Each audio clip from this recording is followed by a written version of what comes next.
So before you flip your first or your next house in 2026, you have to watch this video first. If you're new to my channel, my name is Javaris. I've flipped over 35 houses in the last 10 years. When I first started, I made mistakes. I learned the hard way, and I'm here to help you to avoid those same mistakes and to avoid the mistakes that I see new investors and new flippers and even some experienced flippers make. So just to give you a little bit of context about myself, if you're new to my channel, if you don't know much about my background, I started real estate in 2014. And in 2016, we started flipping houses. And so that was really the beginning of my real estate investment journey. And throughout the years, I've learned a lot. I made mistakes, I learned valuable lessons, but I will say those mistakes and those lessons that we learned has helped us to improve and to get better and to help other people become flippers, real estate investors, and to hone their craft. I call myself a flip artist, and that's because I feel like the business of flipping houses is definitely an art. And as you can imagine, it's not an easy business. It's not simple, although the concept is very simple. Buy low, sell high. That concept worked in 2021 and through 2024 during the pandemic days, but nowadays it's a little bit more involved. It's a little bit more complex. And so you have to be very strategic when you're moving forward in this particular industry because there's definitely some risk to it.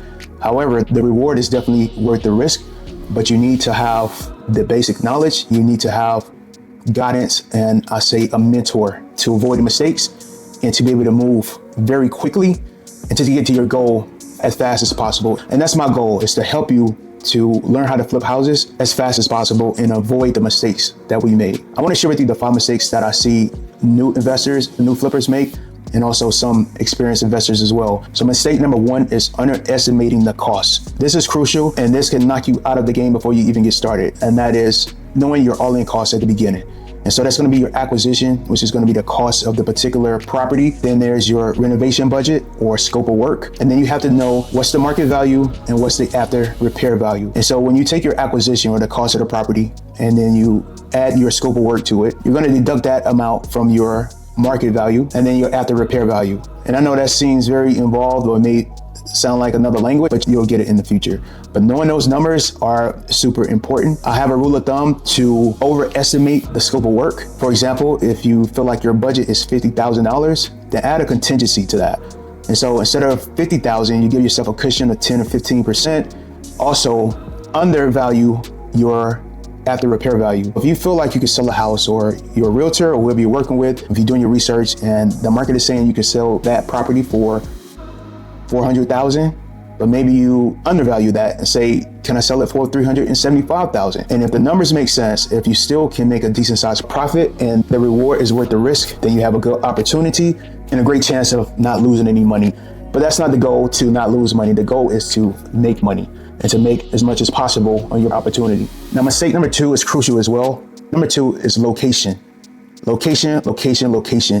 That term is highly used throughout the history of real estate for a reason. You don't want to buy a property or a deal that seems to be awesome on paper in the wrong location.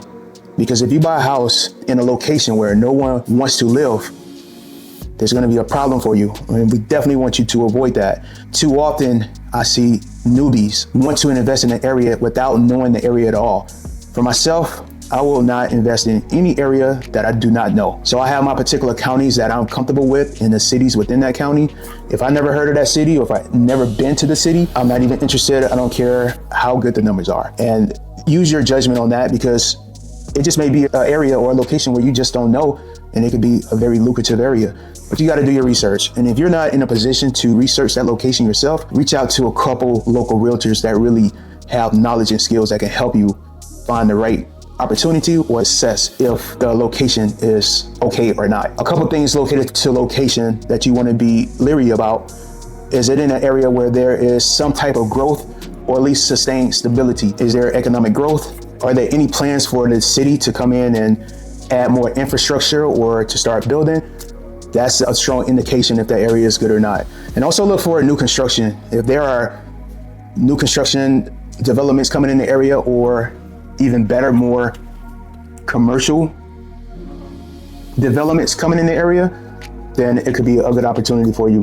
Mistake number 3 is not knowing your numbers. Now, it is related to underestimating your costs, but it's also more to that. For example, what are your days on market in that particular area that you're interested in? And when I talk about days on market, that's a snapshot of the movement and the desirability or lack of desirability in that area. If your average days on market for a house to sell is extremely high, then that may not be a risk that you want to take. If the average days on market is lower or not too high, then that gives you more confidence to move forward. Mistake number 4 is not paying attention to design and detail. It's really mistake number 4 and 5, but we just group it together and say it's mistake number 4. Let's just start with design. If you're new to the game, or if interior design and exterior design of houses is not something that you're into, I definitely understand that. You may just be concerned with, I want to make X amount of money to be able to do whatever it is that you want in life. And I definitely understand that.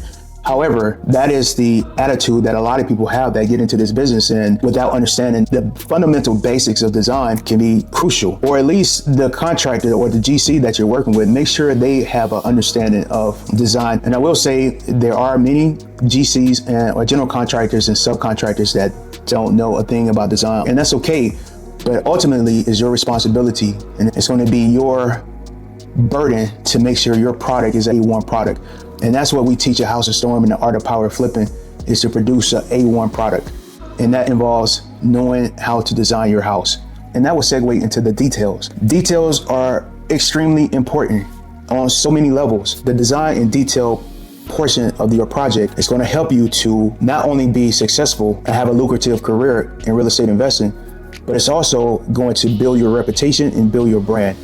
That's another part that we teach at House of Storm, that your brand is important.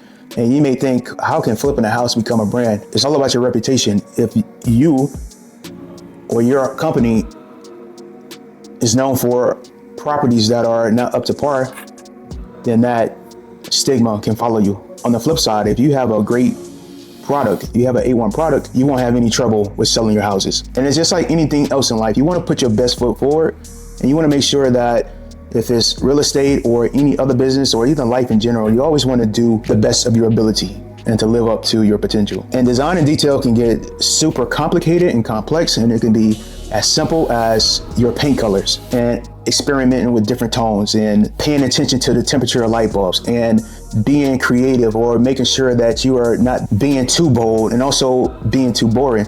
So it is a tightrope that you have to walk, because on one side, you need to create a product or design a product that is going to rise above your competition, and also it's going to attract your buyers. And of course, you want as many buyers as possible, but as Nadia always tell me, you only need one, and that is very true. You only need one person to give you that offer that you want for your property. That's all it takes. When I talk about design and detail, I don't mean just the aesthetics of how it look. That involves the functionality of the property, and is it cohesive? For example, you may have a property that may require, to improve the floor plan, that you remove a wall. But it may be a situation where you need to add a wall. We've been on both sides of that coin numerous times, and probably 90-95% of all of our projects, we have either remove walls or added walls. I'll give you an example. During the pandemic, we call it the Dock 2 house. It was a beautiful ranch, a lot of square footage, but the way it was designed, it seemed to have like 2 living rooms. So there was just a lot of open space. During the pandemic, a lot of people were looking for privacy and maybe a home office. A lot of people were in a situation where their children weren't being homeschooled. And so people who need to work from home needed space where they could work and be separated from the rest of the family. And so we added a wall in the living room, and we made it office / flex room. And it really enhanced the property. It gave it value, and we were able to increase the value and the desirability of that property. So that's what I mean when I talk about being aware of design and the details. And it could be just as simple as colors. Too often I've seen houses that have been renovated to look bland and lifeless. Great floors, great paint, great cabinets, great granite, stainless steel appliances. If that's your style, I'm not knocking you. I'm just saying it could look very lifeless on pictures. You only have one chance to make a first impression. And so if it feels lifeless when someone is house hunting, then that lessens your chance of selling that house at the price that you want to sell it. So don't be afraid to experiment with different colors, but also you have to be able to know the difference of what's too much, too bold, or if it's too risky for the public. And so I will agree that there is definitely a balance in that skill set. And if that's not in your wheelhouse, if you don't think in terms of design and functionality and aesthetics and what should be added and taken away, that's fine too. That's where we can come in and help you with that process. Or if we can't help you, hire someone who does know what they're doing. You definitely don't want to underestimate that particular portion of the project. That brings me to my last mistake. It's mistake number 5, and that's your mentality, your mindset. And it's not really a mistake. I think it's more of a roadblock for people to get started in the business. They may be operating in a space of apprehension or fear, and I understand that. It's definitely a risk that you take, and fear, I believe, is definitely healthy, but it also can be harmful because you can have so much fear that it paralyzes you from moving forward and trying to take a risk and to accomplish your goals. But also you have to remember that opportunity often lives on the other side of fear. And so if you can take that fear and channel it towards motivation, then nothing will stop you. And also, while we're on the topic of mindset, think about taking a house that is broken or abandoned and you're bringing it back to life. You're making this house a beautiful home. That takes a certain mindset to be able to accomplish this. And I think if we can do it, you definitely can do it too. But your thoughts have to be calibrated correctly. But once you have your mindset in place, everything else is easy. All work is easy work. And I don't really mean that literally. Everything is not easy. But if you have that mindset that, okay, this is challenging, this is a little bit hard, being pushed above my limits, but all work is easy work. And that means basically that I want to get on the other side of this obstacle. I'm going to face these fears and I'm going to accomplish my goals and things that I want to do. Then nothing can stop you.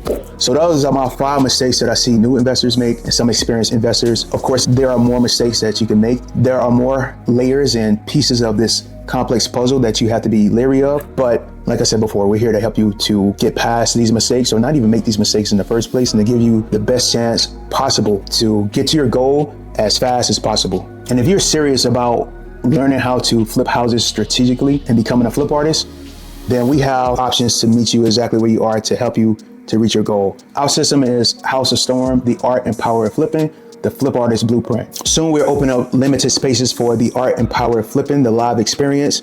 I will be with you one-on-one, and I'll be here to share my vantage point of all the years of experience and wisdom that I've learned. And so you can take this information and this wisdom and you can move forward. You can get to your goals quickly. And I have mentees that I've coached in flipping houses, and they all flip houses in record times and they were successful. Not one of them lost any money. In fact, they all made a decent sized profit very quickly. But if you don't have time for the live experience and you need to learn at your own pace, we do have an online system where you can look at videos on demand at your own pace. And when you're ready to move forward, you have all the knowledge that you need.